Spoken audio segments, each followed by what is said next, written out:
নমস্কার বন্ধুরা, সানভি কিচেন ফুডে আপনাদের সবাইকে স্বাগত। আজ আমি আপনাদের সাথে শেয়ার করব নানা রকম সবজি দিয়ে বেঁচে যাওয়া ভাতের এমন একটি রেসিপি যেটা আপনারা একবার খেলে রোজ ইচ্ছে করে ভাত বাঁচাবেন এবং বাচ্চা থেকে বড় সবাই খুব খুশি হয়ে খাবে। স্পেশালি বাচ্চারা কিন্তু বুঝতেই পারবে না যে এতে কতটা সবজি দেওয়া আছে আর কতটা সবজি ওরা খেয়ে নিল। তো পুরো ভিডিওটি অবশ্যই দেখবেন এবং রেসিপিটি ভালো লাগলে লাইক কমেন্ট করতে কিন্তু ভুলবেন না। তো চলুন তাহলে রেসিপিটি শুরু করা যাক। বেঁচে যাওয়া ভাতের রেসিপিটি বানানোর জন্য সবার প্রথমে কিন্তু আমাদের ভাতটাই লাগবে। এখানে আমি একটা বড় বাটির 1 বাটি ভাত নিয়েছি, আপনারা আপনাদের প্রয়োজন মতন ভাতটা নিয়ে নেবেন। সবজির মধ্যে এখানে আমি নিয়েছি 2টা মিডিয়াম সাইজের গাজরগুলোকে আমি বড় বড় টুকরো করে কেটে নিয়েছি অল্প ফুলকপি, অল্প কড়াইশুঁটি, অল্প ব্রকলি, কয়েকটা বিনসকে একটু বড় বড় টুকরো করে কেটে নিয়েছি কিছু মাশরুম আর নিয়েছি কিছুটা পনির। তবে এটা কিন্তু একদমই অপশনাল, আপনারা চাইলে এটাকে দিতেও পারেন বা স্কিপও করতে পারেন। এর পরিবর্তে আপনারা ডিমও দিতে পারেন। প্রথমে আমি সবজিগুলোকে চপ করে নেব, তার জন্য একটা চপার নিয়ে নিয়েছি। প্রথমে আমি মাশরুমটাকে চপ করে নিচ্ছি। মাশরুমগুলোকে আমি চপারের মধ্যে নিয়ে নিচ্ছি। এবার আমি মাশরুমগুলোকে খুব ভালো করে চপ করে নেব। মাশরুমগুলোকে দেখুন আমি খুব ভালো করে চপ করে নিয়েছি। এবার আমি এগুলোকে একটা বাটির মধ্যে নিয়ে নিচ্ছি। মাশরুমটা এখন আমি সাইডে রেখে দেব। এবার আমি ফুলকপিটা চপারের মধ্যে নিয়ে নিচ্ছি গাজর। ফুলকপি আর গাজরটাকেও খুব ভালো করে চপ করে নিতে হবে। ফুলকপি আর গাজরটাকেও দেখুন আমি খুব ভালো করে চপ করে নিয়েছি। এটাকে আমি একটা প্লেটের মধ্যে ঢেলে নিচ্ছি। এবার আমি দিয়ে দিচ্ছি বিনস, দিয়ে দিচ্ছি ব্রকলি, এগুলোকেও খুব ভালো করে চপ করে নেব। বিনস আর ব্রকলিটাকেও আমি খুব ভালো করে চপ করে নিয়েছি। এগুলোকে আমি ওই প্লেটের মধ্যে ঢেলে নিচ্ছি। তবে আপনারা চাইলে কিন্তু এগুলোকে একদম ছোট ছোট টুকরো করে কেটেও নিতে পারেন। এবার আমি রান্নাটা শুরু করে দেব। চুলা আমি একটা ফ্রাইং প্যান বসিয়ে নিয়েছি, দিয়ে দিচ্ছি অল্প একটু সাদা তেল। তেলটাকে খুব ভালো করে গরম করে নেব। তেলটা খুব ভালো মতো গরম হয়ে গেছে, দিয়ে দিচ্ছি কেটে রাখা পনিরগুলো, দিয়ে দিচ্ছি স্বাদ মতো নুন।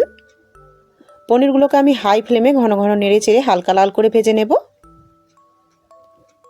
দেখুন পনিরগুলোকে আমি হালকা লাল করে ভেজে নিয়েছি। এর থেকে কিন্তু আর বেশি ভাজবো না, তাহলে কিন্তু পনিরগুলো ছিবড়ে হয়ে যাবে, তখন কিন্তু আর খেতে ভালো লাগবে না।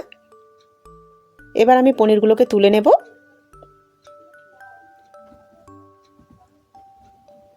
আবার আমি 1 চামচ মতো তেল এর মধ্যে অ্যাড করে নিলাম। দিয়ে দিচ্ছি 1 চামচ ঘি। খুব ভালো করে গরম করে নিয়েছি। দিয়ে দিচ্ছি 3টা থেঁতো করা এলাচ, 4টা লবঙ্গ আর 2 টুকরো দারচিনি। এগুলোকে হালকা করে ভেজে নেব। গরম মশলাগুলোকে আমি হালকা করে ভেজে নিয়েছি। এবার আমি দিয়ে দিচ্ছি এর মধ্যে চপ করে রাখা মাশরুমগুলো। মাশরুমটাকে আমি হাই ফ্লেমে ঘন ঘন নেড়ে চেড়ে খুব ভালো করে ততক্ষণ পর্যন্ত ভেজে নেব যতক্ষণ না মাশরুমের জলটা খুব ভালো করে শুকিয়ে যাচ্ছে। আমার রেসিপি যদি আপনাদের ভালো লাগে তাহলে প্লিজ লাইক শেয়ার এবং সাবস্ক্রাইব করে আমার পাশে থাকবেন এবং পাশে থাকা বেল আইকনটি অবশ্যই অল করে নেবেন, যাতে আমার পরের ভিডিওর নোটিফিকেশানটি আপনাদের কাছে পৌঁছে যেতে পারে। এবং সুন্দর একটি কমেন্ট করতে কিন্তু ভুলবেন না। দেখুন মাশরুমগুলোকে আমি খুব ভালো করে নেড়ে চেড়ে ভেজে নিয়েছি। মাশরুমের জলটা খুব সুন্দর করে শুকিয়ে গেছে আর দেখুন তেল ছাড়তে কিন্তু শুরু করে দিয়েছে।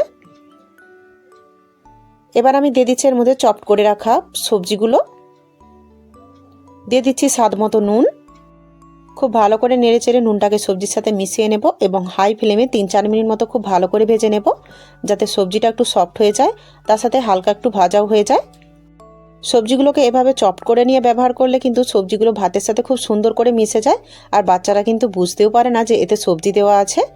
দেখুন সবজিগুলোকে আমি 3-4 মিনিট মতো খুব ভালো করে ভেজে নিয়েছি আর সবজিটা দেখুন আগে থেকে কিন্তু অনেকটাই কম হয়ে গেছে, তার সাথে একটু কিন্তু সফটও হয়ে গেছে। এবার আমি দিয়ে দিচ্ছি এর মধ্যে কড়াইশুঁটিগুলো। এখানে কড়াইশুঁটিগুলো আমার খুব নরম ছিল, সেই জন্য কিন্তু আমি পরে দিয়েছি, তবে আপনারা চাইলে সবজির সাথেই কড়াইশুঁটিটাও দিয়ে দিতে পারেন। এবার আমি সব সবজি আর কড়াইশুঁটিটাকে খুব ভালো করে নেড়ে চেড়ে আরও 5-6 মিনিট মতো হাই ফ্লেমে ভেজে নেব, যাতে সবজিগুলো খুব সুন্দর করে ভাজা হয়ে যায়, তার সাথে এগুলো খুব সুন্দর করে সেদ্ধও হয়ে যায়। দেখুন 5-6 মিনিট মতো আরও সবজিগুলোকে আমি ভেজে নিয়েছি আর সবজিগুলো খুব সুন্দর করে সফটও হয়ে গেছে আর সবজিগুলো দেখুন খুব সুন্দর করে কিন্তু ভাজাও হয়ে গেছে আর কড়াইশুঁটিগুলোও কিন্তু দেখুন খুব সুন্দর করে সেদ্ধ হয়ে গেছে। এর থেকে বেশি আর আমি ভাজবো না। এবার আমি দিয়ে দিচ্ছি এর মধ্যে ভেজে রাখা পনিরগুলো। খুব ভালো করে নেড়ে চেড়ে এগুলোকে মিশিয়ে নেব। এবার দিয়ে দিচ্ছি এর মধ্যে ভাতগুলো, দিয়ে দিচ্ছি স্বাদ মতো নুন। খুব ভালো করে ভাতগুলোকে সবজির সাথে মিশিয়ে নেব। চুলা আঁচটা আমি এখন হাই রেখেছি। এভাবে সবজি দিয়ে ভাত বানালে খেতে কিন্তু দারুণ লাগে। আপনারা অবশ্যই বাড়িতে বানিয়ে দেখবেন। দেখুন এটাকে আমি খুব ভালো করে নেড়ে চেড়ে মিশিয়ে নিয়েছি। এবার আমি দিয়ে দিচ্ছি এর মধ্যে হাফ চামচের একটু কম গোলমরিচের গুঁড়ো, দিয়ে দিচ্ছি কিছুটা স্প্রিং অনিয়ন বা পেঁয়াজ পাতা, দিয়ে দিচ্ছি কিছু ধনেপাতা কুচি। খুব ভালো করে নেড়ে চেড়ে এগুলোকে মিশিয়ে নেব এবং হাই ফ্লেমে 2 মিনিট মতো খুব ভালো করে ভেজে নেব, যাতে পেঁয়াজ পাতা আর ধনেপাতার ফ্লেভারটা খুব সুন্দর করে ভাতের মধ্যে এসে যায়। এটা কিন্তু কোনো রকম মশলা ছাড়াই খুব সুন্দর খেতে লাগে। দেখুন এটাকে আমি খুব ভালো করে নেড়ে চেড়ে মিশিয়ে নিয়েছি। আর কতটা লোভনীয় হয়েছে দেখুন দেখতে, আর খেতেও কিন্তু দারুণ টেস্টি হয়। এটাকে এবার 2 মিনিট মতো খুব ভালো করে ভেজে নেব।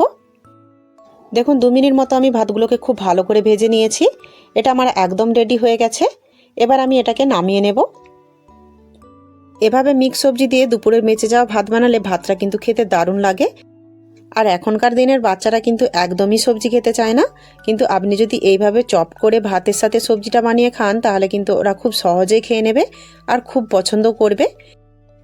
তাই অবশ্যই এই রেসিপিটি বাড়িতে বানিয়ে দেখবেন। আমার রেসিপি যদি আপনাদের ভালো লাগে তাহলে প্লিজ লাইক শেয়ার এবং সাবস্ক্রাইব করে আমার পাশে থাকবেন এবং পাশে থাকা বেল আইকনটি অবশ্যই অল করে নেবেন, যাতে আমার পরের ভিডিও নোটিফিকেশনটি আপনাদের কাছে পৌঁছে যেতে পারে। এবং সুন্দর একটি কমেন্ট করতে কিন্তু ভুলবেন না। পুরো ভিডিওটি দেখার জন্য আপনাদেরকে অসংখ্য ধন্যবাদ। ভালো থাকবেন, সুস্থ থাকবেন। দেখা হচ্ছে পরের ভিডিওতে।